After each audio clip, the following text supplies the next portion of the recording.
The FBI in Peace and War.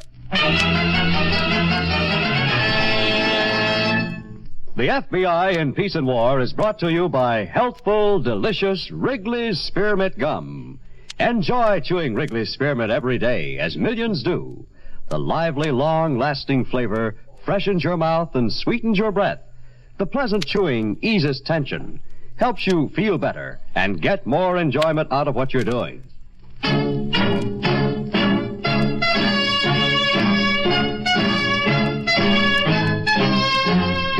Another great story based on Frederick L. Collins' copyrighted book, The FBI in Peace and War. Drama, thrills, action. Tonight's story, The Neighborhood Boy.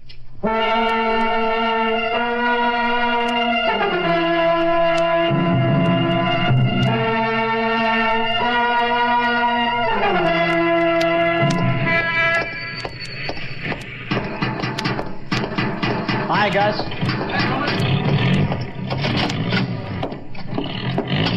Well, how'd you make out? I got it, Marty. Here it is. 54 Ford, license number 101778, motor number A3W12665, color light green. Mm-hmm. And he parks it on that same block most of the time. I found that out, too. Good work, Norman. What's the serial number? Huh? You didn't get the serial number? No, Marty, I didn't look for it. I didn't know there was supposed to be one. There isn't. What? I'm just ribbing you, Norman. That model hasn't got a serial number. Sit down, kid. I'll give you your money. Well, I don't need it now, Marty. I can wait. Now, you'll take it now. You want to show the old man you're working, don't you? Well, yeah, but it can What did you wait. say when you told me you were working for me, Norman, huh? I didn't tell him yet. Oh. I'm going to tell him tonight, Marty. I just want to wait until... Until he's had his supper, huh? Remember the time we got thrown out of that fat teacher's class? What was her name?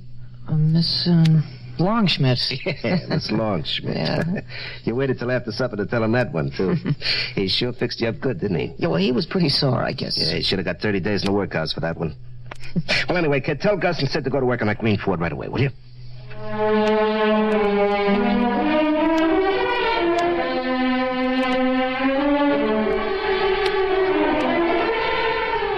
In the winter of 1951, a gang of car thieves operating in a three-state area introduced a new and almost foolproof technique to the racket. When a car was spotted, its motor number was obtained. A false transfer stub was made out, and new license plates were received for the car. The car was then stolen and sold to a legitimate used car dealer with papers in perfect order. When the interstate nature of the racket became apparent, our bureau was called into the case.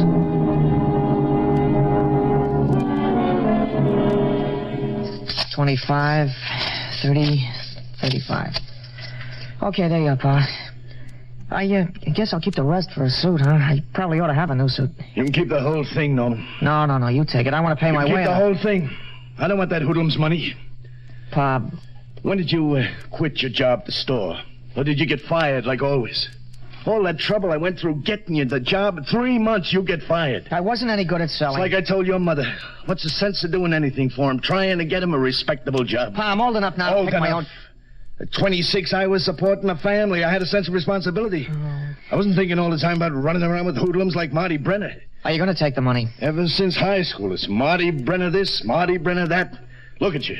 You even dress like him. Marty's the best friend I've got. A hoodlum, and everybody knows it.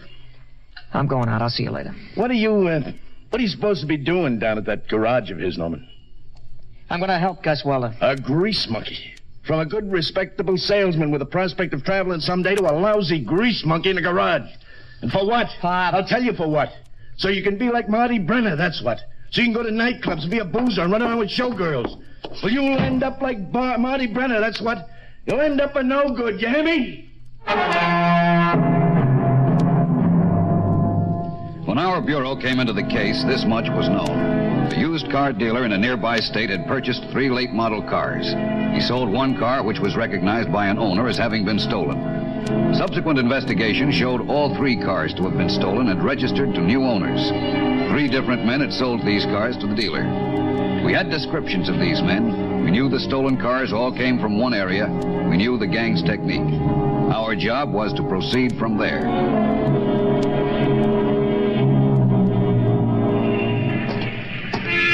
You don't see that, do you, Edna? No, I don't, Norman. You had such a fine job at this store. Everything was going so nice. But it wasn't. Can't you understand that? I didn't like the store. It was lousy at the store. You like what you're doing now? Yeah, of course I like it. Why shouldn't I? All right. Guess there's no use arguing. Well, what's the matter with working in a garage? Nothing. I make more than I made at the store, don't I? Get more time to see you, haven't I? Yes, Norman. Well, then I don't see what's Norman, wrong. I knew you wouldn't stay at the store. I knew you'd quit at the truck company and the other jobs, too. I knew you'd be working for Marty Brenner someday. I was sure of it. Marty's my friend. Yes, I know. I've got to get back to the office, Norman. It's late. I'll see you tonight. I guess so. Maybe you better call me. All right. Look, Edna. You better call at 7 and I'll answer. I haven't told my family anything yet. Edna, please. I'm late, Norman. I gotta go or I'll catch you.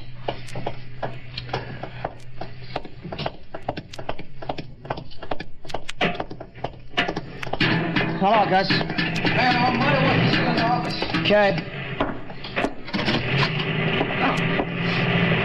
Hello, Norman. How's it going? Okay, Marty. I guess. Good guess. Hey, what's the matter? The old man riding you again?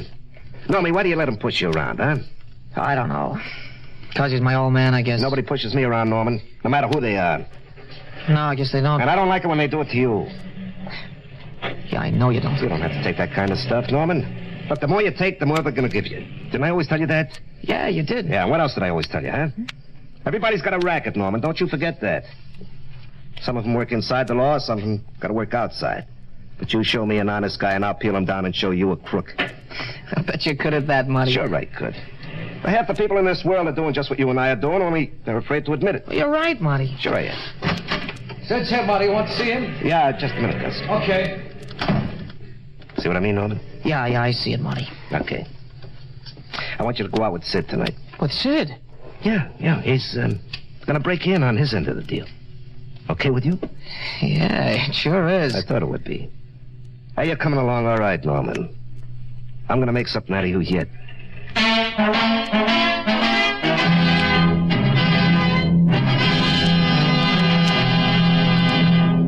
Back to the neighborhood boy in just a moment. You know, friends, one reason you'll enjoy chewing Wrigley's Spearmint Gum is that it helps to keep your mouth feeling so fresh and clean. The lively, full-bodied flavor of Wrigley's Spearmint is really cooling and refreshing. Besides, the chewing itself gives you comfort because it helps to keep your mouth and throat pleasingly moist. Helps keep your teeth clean and bright, too. Try it and see for yourself. Chew Wrigley's Spearmint Gum while you work, while driving your car, out walking, and in your home. See how this delicious chewing gum helps to keep your mouth feeling fresh, cool, and clean. That's Wrigley's Spearmint Chewing Gum. Get some next time you go to the store. And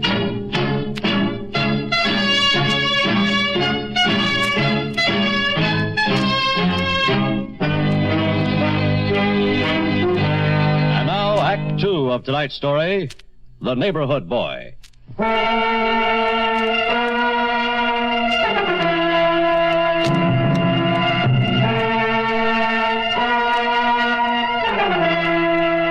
One of the suppositions made in crime detection is that the criminal, like the ordinary citizen, is apt to be a creature of habit. All 3 new registrations on the stolen cars had been made at one license bureau in a large eastern city.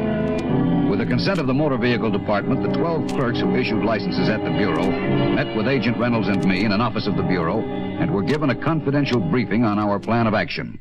Now we come to the part of this racket that concerns you people here at the Bureau. First, is there anything you want to ask me so far? Yes, sir. Did they use the same plate number to apply for the new registration as on the stolen car? Yes, they did. So as far as we're concerned, it's just as if the guy whose car was stolen had sold it and the new owner applied for transfer. Well, that's the way it would appear on your records. Okay, I get it. All right. Now, when we recovered these 3 cars, we checked back on the motor numbers, and your bureau came up with these 3 registration stubs. The license applications that the stubs were torn from could have come from this office or any other. The only thing that had to be done to the stub was to stamp it with a date and number. We sent these stubs down to our laboratory and had photo enlargements made. Agent Stevens is going to flash these enlargements on the screen now. Okay, Steve. Now, the purpose of this enlargement is to show you how to recognize the difference between your official stamp used here at the Bureau and the ones used by this gang. Now, look closely at the state seal. You'll see that the eagle is clear. The fake one is blurred all around the eagle's head and the wings are not clear.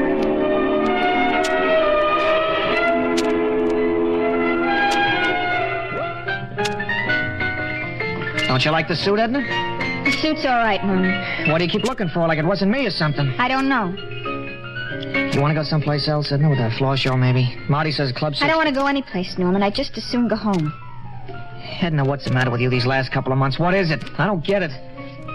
Don't I take you out enough? Is that it? Can't help it if I gotta work nights sometimes. Norman, it's nothing you do or you don't do. It's just... I don't know what it is. Ever since you started working for Marty... Marty's my friend, Edna. Yes, I know. Wouldn't be sitting here in a fancy place like this if it wasn't for Marty. I wouldn't have money in my pocket. I wouldn't own a car. I'd like to go home, Norman. Now. Why? Because I don't want any more dinners out of Marty Brenner's money. I don't want anything from Marty ever. Don't talk like that, Edna, please. I can't help it. Everybody in the neighborhood knows what Marty is. They think they do, but they don't. All right, Norman, let's not argue. Nobody knows him. But you. Maybe. Maybe that's right. If you pay for the drinks, we can go. Maybe I'm the only one who does know him. Maybe it's Marty and me against all the rest of them. Norman. Okay, we'll go. Check, please, waiter.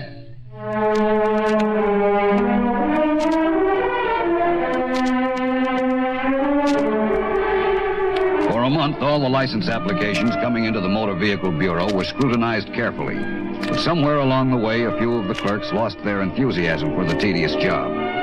It was the supervisor of the department, rechecking the applications, who discovered that a new license had already been issued on a renewal stub bearing the faked stamp. A 3-state alarm was sent out for the car with this license number.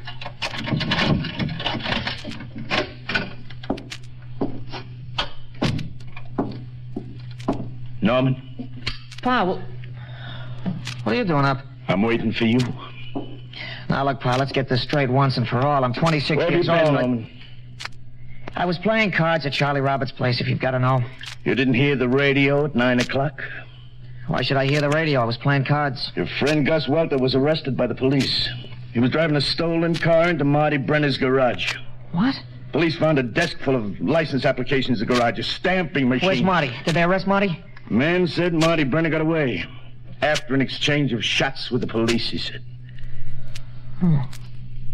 Norman, I've been sitting here since 9 o'clock thinking this over. I've been thinking what's the right thing I ought to do.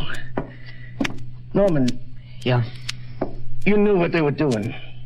You knew they were stealing cars, didn't you? Answer me, Norman. Yeah, I know. You were in on it, weren't you? Yeah, you were.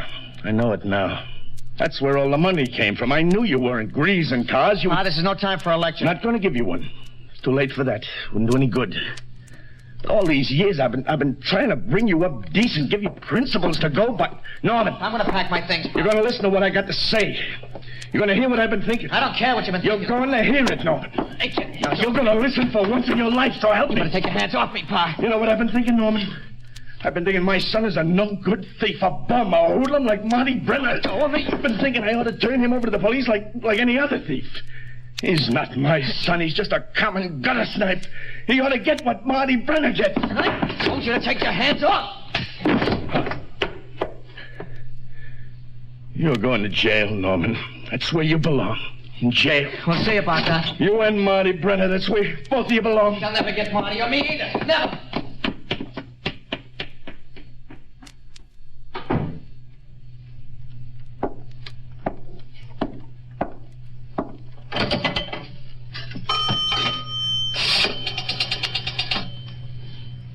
Oh, operator, will you please get me the police?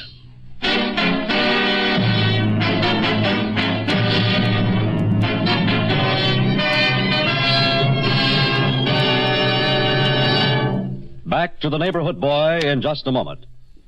Friends, here's a modern, sensible way to satisfy that little hungry feeling you sometimes get between meals, especially when you want to go light. Chew a stick of refreshing, delicious Wrigley's Spearmint Gum. You see, Wrigley's Spearmint Gum is never rich or filling, yet it does satisfy your taste and give you that little pickup you want. Helps to tide you over until mealtime. It's one reason why Wrigley's Spearmint Chewing Gum is the favorite between-meal treat of millions. Always keep a package of Wrigley's Spearmint Gum right with you. And when you get that little hungry feeling, but want to go light, chew a stick of this good-tasting gum. That's Wrigley's Spearmint Chewing Gum. Healthful, refreshing, delicious.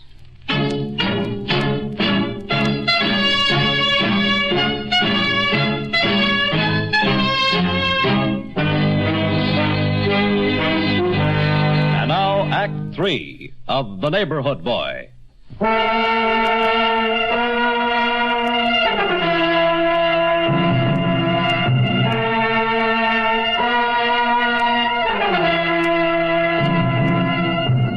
With the arrest of Gus Welter and 2 other men, Marty Brenner's gang was broken up.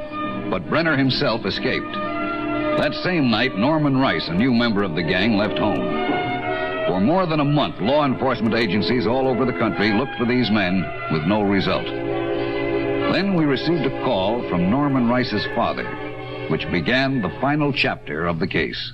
Then she said, "What kind of a father are you? Sending your own son to jail?" And I said, "Martha, he's not our son anymore."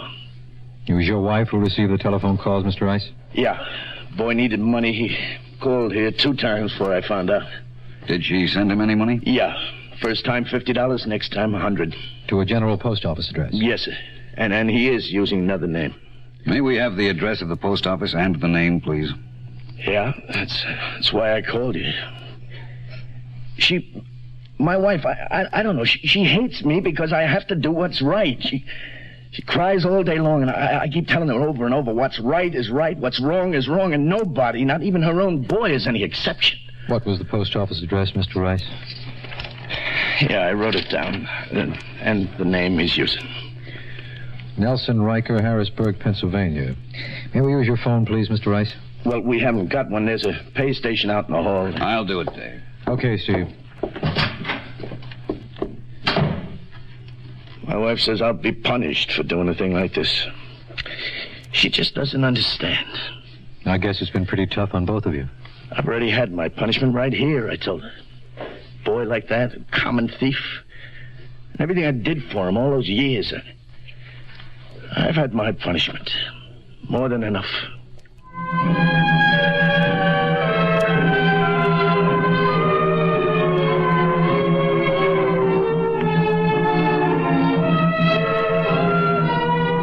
Within an hour of our talk with Mr. Rice, agents of our Harrisburg office began a surveillance of the post office. The next morning, Agent Reynolds and I joined them. 2 days later, an elderly man called for mail addressed to Nelson Riker. We detained this man and found out that he was the owner of a motel a few miles out of town. He quickly identified Norman Rice from pictures and told us that Rice was with another man who answered the description of Marty Brenner. Okay, Marty, cut him. Aren't you tired of gin rummy, Norman? Well, now when you owe me $375,000, I'm not. Okay, deal. Anyway, what else have we got to do until the old man comes back with the mail? Think your mother will send another 100, Norman? Yeah, sure she will. Ma's okay. This is some setup, huh? Me sponging on you. Anything's mine, it's yours. You know that, Marty. You're a real screwball, aren't you, Norman? If you had a brain in your head, you would have gone your own way long ago. If you want to split up, it's all right with me, Marty. Who says I want to split up? I'll knock with one. I wouldn't want to bring you trouble. You know that. What do I get on the score? You think we ought to split up, Marty? No. We'll stay together, Norman. Okay. As soon as things cool down a little, we'll start traveling. You'll see, Normie. I got connections in Miami. We'll make out fine there. Yeah, sure we will. Now, what do I score, huh? 18. Matter of fact, we might go in for cars down there, not look Cadillacs. Well, that suits me. Cadillac convertibles. Make it special, Lee, huh? Yeah, Rice and Brenner. You name it, we'll get it. Brenner and Rice. That's better. Okay, screwball. We won't fight over the billing. Give me the cards, huh? Okay. Hey, here comes the old man's car. That's about time. I'll go out and see if he's got anything? No, he'll bring it here. He's going around back to the office. Will you relax, Normie? You'll have a letter. You think so? Well, sure. And if you don't? We'll figure an angle, huh? Sure we will. Now, supposing you let me get back some of that $375,000, huh? Hey, what's that? How do I know? Well, should I No, I'll take it. Yeah. Yes, Mr. Baker. It's the old man. What is he? Shut up. Go ahead. Yeah, I hear you. Oh, yeah? Well, come on ahead and try it. What is it, Marty? FBI agents in his office. We got 1 minute to come out with our hands up. What? Yeah, get that box of slugs out of the suitcase. Marty, you're not gonna... I'm gonna try. Well, come on, hurry up. Marty, it won't work. Shut up and do what I tell you. Yeah, we'll make a break for it through the kitchen. Huh? Marty, listen, you go through the kitchen. I'll go out the window and get their attention. No, don't be an idiot. Please, Marty, both of us can't make it through the kitchen. We can try. No. Going out this way. A couple of seconds and then you go. No, come back here. So long, Marty. I'll see you in Miami. Norman, come back here. Stop! Stop, or we'll shoot!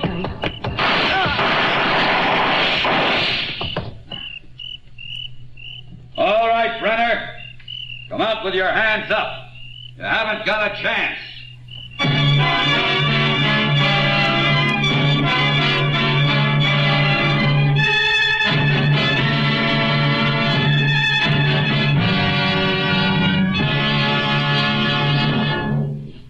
After a half hour of parley, Marty Brenner surrendered. He seemed genuinely moved by the death of his friend, Norman Rice. Brenner and the other members of the gang were brought to trial, convicted, and sentenced to long terms in prison. Our books are closed on The Neighborhood Boy.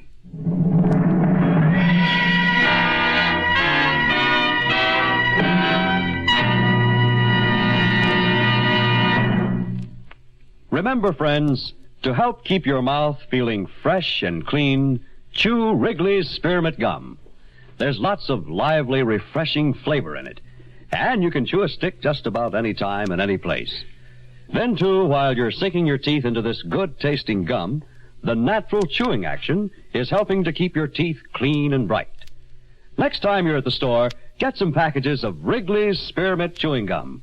Get plenty for your whole family, because Wrigley's Spearmint Gum is a perfect all-family treat. Healthful, refreshing, delicious.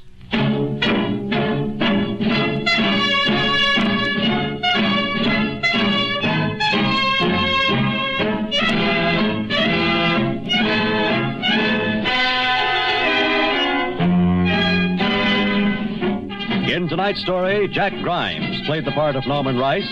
Larry Haynes was Marty Brenner. This radio dramatization for the FBI in Peace and War was written by Louis Pelletier. These programs are produced and directed by Betty Mandeville. All names and characters used on the program are fictitious. Any similarity to persons living or dead is purely coincidental. This program is based upon Frederick L. Collins' copyrighted book, The FBI in Peace and War. And the broadcast does not imply endorsement, authorization, or approval by the Federal Bureau of Investigation.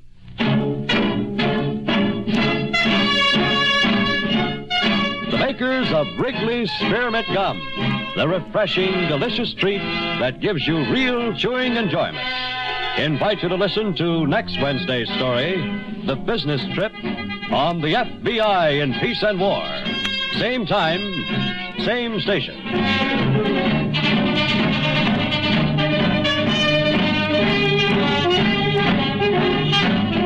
This is the CBS Radio Network. Safe driving starts in your garage. It starts with a car safe enough to meet any road and any driving condition. Safe driving is the special concern of your Shell dealer, too. When you bring in your car for Shell lubrication, you get special attention.